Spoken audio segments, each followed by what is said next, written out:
ولا يكاد يسلم من هذا إلا القليل النادر الذي يسلم من المعاملات المحرمة ومن السرقات والغصوب والمظالم، لا يسلم من تنقية دخله ومعاشه.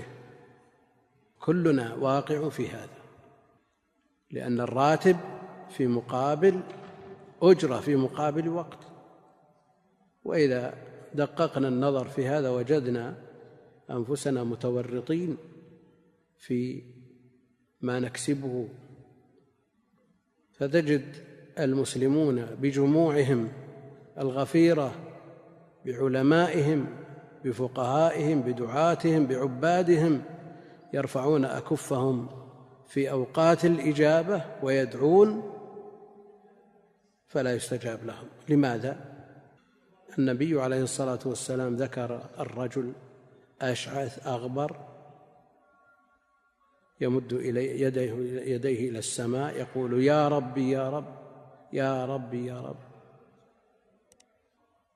أشعث أغبر مسافر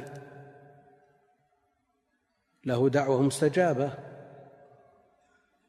ويمد يديه، ورفع اليدين من أسباب الإجابة، ويدعو بيا ربي يا رب، الذي قرر أهل العلم أن من كررها 5 مرات استجيب له، كما في آخر سورة آل عمران.